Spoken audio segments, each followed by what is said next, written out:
मनुष्य में ये शक्ति है कि वो मन से जैसा सोचता है वैसा ही बनता है।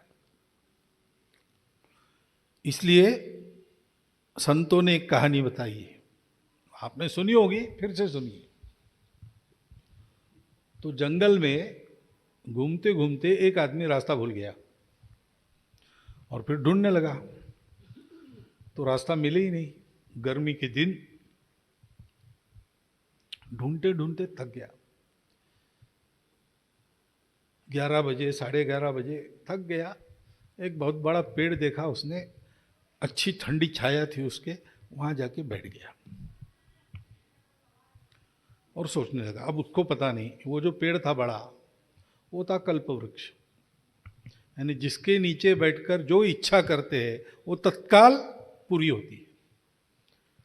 तो वो सोचने लगा कि बहुत धूप है, परेशान हो गया, थक गया हूं, प्यास लगी है, कहीं पानी मिलता तो कितना अच्छा होता। तो न जाने कहां से इतना बड़ा ठंडे पानी का गिलास उसके सामने, सुंदर सुगंधित जल। अब वो प्यास लगी थी, प्यासा था, इसलिए उसने सोचा कुछ नहीं, पानी चाहिए था, पानी सामने दिख गया, पानी पी गया, पूरा गिलास खाली कर दिया। अब जब ऐसा होता है ना, तो 1-2 मिनट में फिर भूख लगती है, शरीर के सारे रस फिर से प्रवाहित होने लगते, जठर रस भी प्रवाहित होने लगता है। तो उसको भूख लगी, तो उसने कहा पानी की इच्छा हुई तो पानी मिल गया, कितना अच्छा हो गया है। भूख लगी ऐसे ही कहीं से खाना आ जाता तो कितना, तो एकदम सोने की थाली सामने लग गई, 16-17 प्रकार की सब्जी, 4-5 प्रकार की दाल, 8-10 प्रकार के चावल, ये रोटी वो रोटी, बाजरा का रोटला, ये वो सब, और मिठाई 10 प्रकार की। 2-3 आदमी का खाना। अब भूखा तो था ही, बहुत घुमा था पैदल, शुरू हो गया। 2-3 आदमी का अकेला ही खा गया। अब आदमी जब थक के आता है और ऐसा भोजन कर लेता, तुरंत नींद आती। उसने कहा वाह मस्त भोजन हो गया, अब सोने को मन कर रहा है, बिस्तर रहता तो अच्छे सो लेता, तो बिस्तर आ गया एकदम, तो सो गया। 2-3 घंटा खूब अच्छा सोया, फिर जागा। अब कोई प्यास नहीं थी, पेट में अन्न था, इसलिए भूख भी नहीं थी, और विश्राम भी हो गया था। ऐसा आदमी फिर विचार करता है, तो सोचने लगा कि पानी मन में आया, सामने आ गया, भूख लगी, भोजन आ गया, नींद आई, बिस्तर आ गया, यहां है तो नहीं कोई, गांव भी नहीं है आसपास, कोई आता जाता भी नहीं है, घना जंगल है, यहां कोई भूत भूत तो नहीं। मन में भूत आया, सामने खड़ा हो गया भूत, कल्पवृक्ष के नीचे था ना, ऊंचा पूरा, काला गलोटा, लाल लाल आंखें, बड़े बड़े दांत, 2 सींग। तो इसने देखा, अब ऐसा कुछ दिखता है तो लगता है कि वो गुस्से में है, अपने को ही मारेगा। तो ये सोचने लगा, अरे ये तो सचमुच यहाँ भूत है, गुस्से में है, ये मारेगा तो नहीं मुझे, खा तो नहीं जाएगा। बस मन में आ गया, भूत ने उसको खा लिया। अपना मन स्वयं का ऐसा कल्प वृक्ष है ना। भगवत गीता में मन एव मनुष्याणाम कारणम बंध मोक्षयो, मनुष्य मुक्त भी मन से होता है, मन के साथ उपयोग से मन साधन बनाकर होता है, और बांधा भी जाता है मन के कारण ही। तो अपने मन को हमेशा सकारात्मक श्रद्धा युक्त रखना, और जो सुनते हैं पढ़ते हैं वो करना, करने से होता है, न करने से नहीं होता। तो ऐसे ही फिर से 3 मित्र जंगल में भटकने के लिए गए, रास्ता भूल गए, भूख लगी तो सामने एक छोटा वनवासी गांव था, वहां गए, भाई भूखे हैं हम, कुछ तो दो। तो वनवासी बड़े उदार रहते हैं, एक ने दूध दिया, एक ने आटा दिया, एक ने गुड़ दिया, एक पुराना बर्तन एक घर से मिला, माचिस की डिब्बी मिली एक घर से। तो फिर जंगल में जाके पत्थरों का चूल्हा बना के उसमें लकड़ियाँ वगैरह जुटा के सुखड़ी बनाने लग गए। अब गपशप में सुखड़ी बहुत ही सूख गई, इतनी सी बन गई, खाना है 3 लोगों को, क्या करेंगे। तो सच्चे मित्र रहते तो क्या, छोटा थोड़ा था बांट कर खाते, लेकिन वो सही मित्र नहीं थे, इसलिए उन्होंने सोचा एक की भूख मिटती है तो एक खाएगा, लेकिन कौन खाएगा?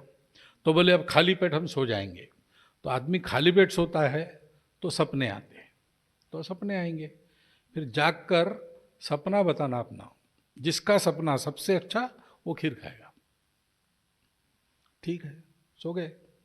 थोड़ी देर के बाद एक ने सब दोनों को जगाया, अरे क्या सोए हो, खीर मैं ही खाने वाला हो, इतना सुंदर सपना। बोले क्या सपना? तो बोले मैं नींद में जाग गया सपने में और उठ के जाने लगा। जंगल के बाहर एक शहर था, शहर में कोई दिख नहीं रहा था। खोजते खोजते शहर के मध्य में एक बड़ा मैदान था, वहाँ सब लोग जमा थे, मैंने देखे। तो मैंने एडिया उठा उठा के उस भीड़ में देखा क्या कर रहे हैं। तो बीच में एक हाथी घूम रहा था सूंड में माला लेके। मैंने पूछा क्या है? तो उन लोगों ने कहा ऐसा है, इस शहर की राजकुमारी, उसका विवाह है, बहुत ढूंढे लेकिन योग्य आदमी मिला नहीं, तो हाथी की सूंड में माला दी है, माला जिसको पहनाएगा वो इकलौती लड़की है, उसका पति बनेगा और इस शहर का राजा भी बनेगा। तो मैं मजा देखने खड़ा हो गया। सूंघते सूंघते हाथी मेरे पास आया, उसने मुझे सूंघा ऊपर से नीचे और माला मेरे गले में डाल दी।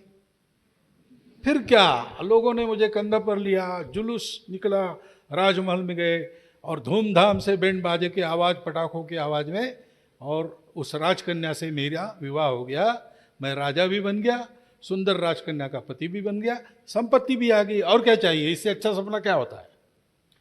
तो दूसरे ने कहा अरे इसके लिए जगाया तो इससे तो मैंने अच्छा सपना देखा। कौन सा अच्छा सपना देखा? तो बोले अरे भाई ये राजा, राज्य, राजकुमारी, धन, ये साथ थोड़ी आते हैं। मैं तो सपने में जागा, देखता हूं सामने प्रत्यक्ष नारायण खड़े, शंख चक्र गदा पद्म सहित। तो मैंने तुरंत नमस्कार किया, साष्टांग।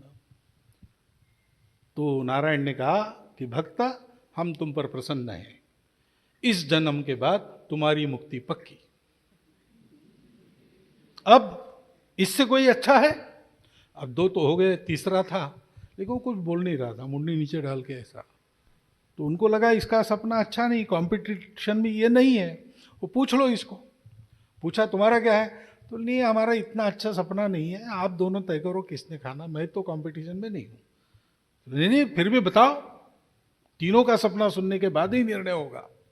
तो अच्छा आप आग्रह कर रहे इसलिए बताता हूँ, फिर मत बता बोलना कि क्यों बताया। मेरे सपने में न राजकुमारी आई न नारायण आए। मेरी आंख खुली तो सामने एक राक्षस खड़ा और बड़ा गुस्से में था। मैं थर थर कांपने लगा, माफ करो दैत्यराज, क्यों ऐसा? तो तुम पर मैं गुस्सा नहीं हूं, तुम चिंता मत करो, ये तुम्हारे दो है ना तुम्हारे साथ आए हुए, ये नालायक लोग हैं, मैं इस पेड़ पे रहता हूं, इसके तरफ पैर करके सोए हैं, इनको मैं खाने वाला हूं। तो मैंने कहा महाराज ऐसा मत कीजिए, मेरे बहुत अच्छे मित्र हैं, बहुत दयालु है, उनका अपराध भी कुछ नहीं, किसको मालूम आप यहाँ पर रहते हो? तो नहीं, आग में हाथ जानबूझकर डालो या अनजाने में डालो, जलना तो है ही, अपराध हुआ है, अब उनको सजा मिलेगी। तो मैंने कहा महाराज वो मेरे दोस्त है, तो उनके अपराध की सजा आप मुझे दीजिए, मैं मेरे दोस्तों के लिए मरने के लिए तैयार हूं। तो राक्षस ने कहा अच्छा, लेकिन तुम्हारा तो ऐसा अपराध तुमने किया नहीं, ये ठीक है तुम उनकी सजा ले रहे हो, लेकिन तुमने अपराध नहीं किया, इसलिए तुमको जरा नरम सजा होगी। फिर राक्षस ने इधर उधर कहा, पूछा उनके बर्तन में क्या है? तो मैंने कहा महाराज वो सुखड़ी बनी है भूख मिटान। हाँ वो सुखड़ी खा जाओ, यही तुम्हारी सजा है। मैंने कहा महाराज वो तो वो सपना बताने का। बोले सपना अपना नहीं, तुम सुखड़ी खाते हो कि मैं तुम्हारे दोस्तों को खाऊं? तो क्या करता हूं, आपको बचाने के लिए मुझे सुखड़ी खाने पड़ी। तो दोनों दौड़ के वो बर्तन खोलते तो सुखड़ी गायब। अरे भाई हमको बुलाया क्यों नहीं? तीनों मिलके उस राक्षस को भगा देते। तो मैं कितने आवाज दिए, लेकिन तुम्हारे तो विवाह का बैंड बाजा बज रहा था, तुमको सुनाई नहीं दिया होगा, और इनके सामने नारायण प्रत्यक्ष खड़े थे, ये क्यों इधर उधर देखने? अकेला ही पड़ गया मैं।